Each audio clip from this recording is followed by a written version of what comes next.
few months ago at a concert in Miami, Florida, where thousands of people gather for a live pop music feast, a short video played on the big screen of the star stripping herself down slowly and presenting her body bravely to the crowd. That was Billie Eilish, 18-year-old world-famous pop musician. Yet, instead of wearing evening gowns, tights, or any outfit that shows any skin, she wears oversized, baggy clothes at all times. Why? Billie is making a statement, a protest, a refusal against societal judgments on women's bodies. Statistics from National Bullying Prevention Center in the UK suggests 94% of teenage girls have been body shamed. It's time to realize that we are immersed in an atmosphere permeated with this elusive hostility, and our children are bearing it on their shoulders. And that's my concern, body shaming. So join me as we first examine its impacts on outside relationships as well as inside thinkings of people in daily lives. And second, how we respond to it. And finally, some solutions that can hopefully construct a redefinition. Body shaming is nothing new. Bias regarding our understanding of beauty has been so deeply ingrained in human society and culture. And its impacts are not just felt by celebrities and supermodels. It affects your wives, your sisters, your daughters as well. I can never forget what happened in junior high. I was the heaviest girl in my class, and when the boys wanted to make fun of each other, they accused each other of being attracted to me, as if they were manipulating a weapon of humiliation. To be attracted to a fat girl who hasn't hurt anybody, gets decent grades on all her subjects, and has her own passion for public speaking. I was shocked upon hearing it, and then angry, but finally dejected. For there's nothing I could immediately do to change their conversation. I couldn't stop them. I couldn't lose weight overnight. I felt powerless.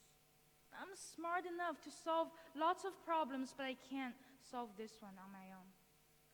Who would have imagined that under the roofs of classrooms and on playgrounds, words from innocent boys can cultivate doubt and fear inside a young girl's heart?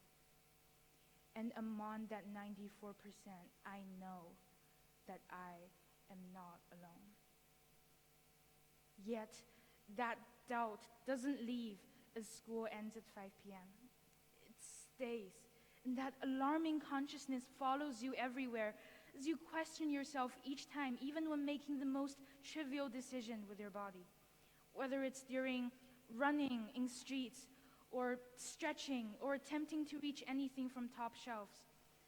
The consequence isn't just about that uncomfortable moment when body shaming happens, because it penetrates your mind and attacks your mental health second by second. 3-time Grammy Award-winning rapper Lizzo says it best in her tweet, that loving yourself doesn't happen overnight, while self-hate is years of internalized programming resulting from external influences. Indeed, it's the systemic concept of beauty that has been shaping the way we view ourselves and others as well. I don't have the perfect body. There, I admit it. However, I don't have eating disorders. I work hard just like everyone in this room, hoping for a better life. And that's difficult. Now, I'm a teenage girl. That means I have issues with my mom. But something happened one day. It was in the evening. I was sitting in front of my desk. My mom walked in. She saw me. All of a sudden, a fight started. It turns out she wasn't satisfied with my body. No. She's worried. She's concerned. She's afraid that I might not find a good job, might not find a good husband. It seems that all the work I've been doing for the past 16 years could be on the same scale with having a body that's attractive enough. That's why she thinks it's so urgent for me to reshape myself. Not going to lie, I was panicked and mad, hearing that all my effort on my studies could be useless unless I went on a diet. What she said subverted my plans and dreams. But I love my mother, and I know she loves me. Her words were said with such sincerity, without any intention to hurt me, and yet infused with this imposed criterion coming from the person closest to me on earth. What made me feel so diminished was not what she said, or that she's the one telling me, but the fact that what she said might be true, that appearance and the figure of your body are such conclusive factors that when it comes to employment and interviews and the start of romantic relationships, your shape could decide the future for you at that very starting point. It seemed to be a true principle the world operates under. And our children respond to that principle in silence. Like many of my peers, I had to wear dental braces for a better look for future. A phrase ambiguous yet intimidating that parents and commercials use to get their kids to the dentists. Now, to make space, the orthodontist had to take out one of my front teeth. The tooth left alone in my mouth cuts my tongue. My facial muscle feels sore, and I'm going through the pain most teenagers did, as my teeth are pulled slowly to the right place. The process was never easy. When I typed in how many kids gets braces, the web page from a clinic called Kennel Orthodontics at the very top of Google's search result says that over 1 million teenagers gets braces every year in America. And that was followed so naturally by one sentence that makes me shudder.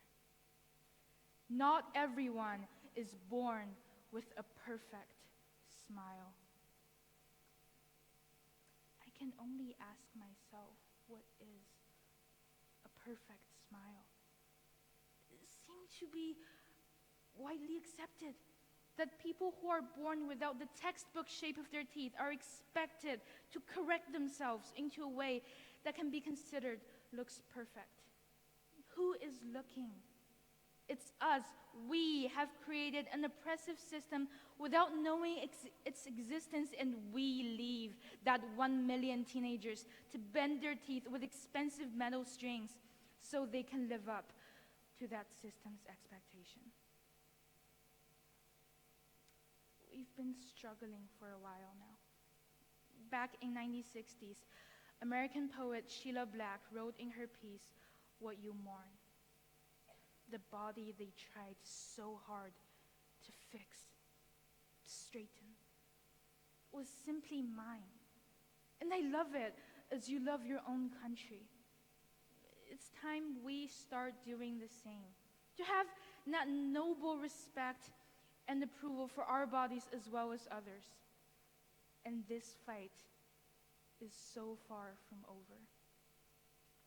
We're now living in a time when society is in a sprint towards the top of its efficiencies. Everyone struggles and deserves to achieve their full potential. Yet in a survey in 2016 among English teenagers, 47% says the way they look holds them back. That situation awaits to be addressed. Dr. Heather Woods from Psychology Today magazine says, "We won't buy another moment." Discriminatory comments, implicit or explicit, are bound to disease.